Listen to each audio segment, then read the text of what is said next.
Soil School on RealAgriculture.com is brought to you by the Ontario Soil Network. Bernard Tobin here on RealAgriculture.com, and today I am talking soil with Tyler Lester here on his farm in Bloomfield, Ontario. Tyler, how's it going? Things are good. Things are good. Awesome. Hey, thanks for the invite to come on down. Interesting story here about soil management, soil health, and managing wildlife. And Tyler, before we get to that, give us a snapshot of the operation. Tell us about the farm. Okay. My farm is roughly 350 acres just outside Bloomfield, Ontario. I farm with my immediate family, my wife and two boys, and a third on the way, and my extended family, the Vaders in Cherry Valley and the Vaders at Mill Creek Farm. Together we farm roughly 1,000 acres, cash crop, hay. We just got rid of a small dairy herd, decided that the family was going in a different direction, and peas as well. The peas are a real big part of this story, of course, that we're going to talk about. Before we get to the peas, talk about the soil here. What's the makeup? Our soil here, it's a standard saying in Prince Edward County that every 100-acre farm in Prince Edward County has every soil type going, from limestone, bedrock, to heavy clay soils, to very light sand. It's very difficult and challenging to find anything even, and to set up equipment and find crop rotations that work across that soil mix is a challenge.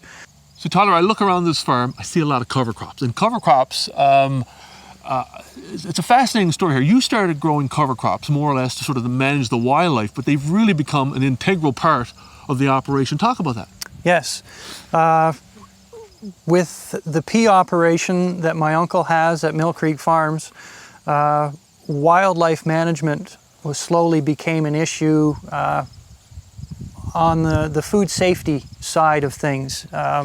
Customers wanted to know what we were doing to deal with wildlife feeding in vegetable crops and food crops that were sold directly to the public. And we developed, over a number of years, strategies to move the wildlife from feeding out in the field where they don't want to be anyways to field edges.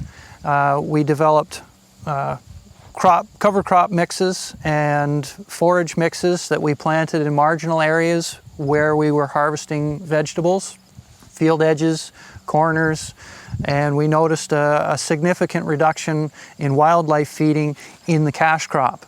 And we moved from there to larger scale plantings of cover crops as the business of vegetables grew around our farms, and noticed significant changes in the tilth and health of the soil where we were using those cover crops. So tell us about that. Tell us about the mixes and, I guess how the tilth and how that soil has changed.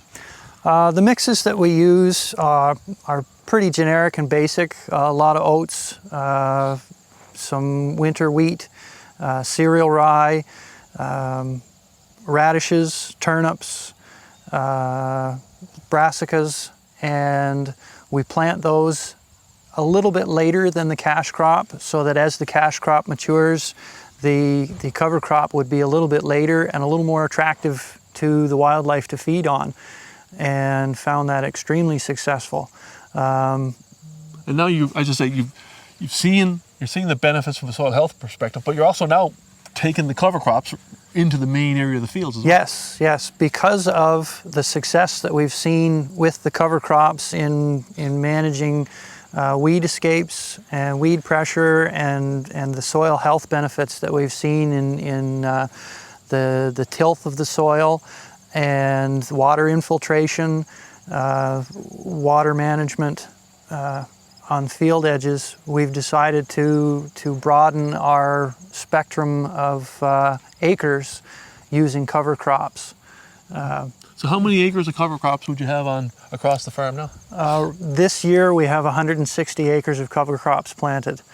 So Tyler, tremendous benefits adding the cover crops. How much of this farm do you want to cover with cover crops in 5 years? It was my goal to cover every acre. We've seen enough benefits in soil health and water infiltration and weed suppression. Over the last 3 years, we have seen a significant increase in chemical-resistant Canada fleabane here.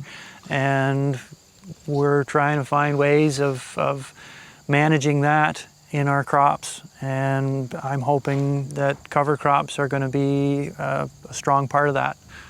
Great stuff. Final thought, it started cover crops, managing wildlife, and you've almost gone full circle here because, it's actually turned into a potential business as well. Yes. The wildlife enthusiasts and hunters in the area have noticed that we're doing something different on our farm and have expressed significant interest in being able to come and tour the farm and set up bird watching blinds or hunting blinds across our farm and see the wildlife. We have a significant increase in wild turkey. The deer population is strong and healthy here right now, and a significant number of songbirds, far too numerous to name. So those people There's a songbird right there? There you go. There you go. So hey, we've got better soil, better wildlife, and better business. Yes. Awesome. Hey, absolutely. Thank you for taking the time today. Appreciate the invite. Okay, thank you for taking the time to come and visit. Good stuff.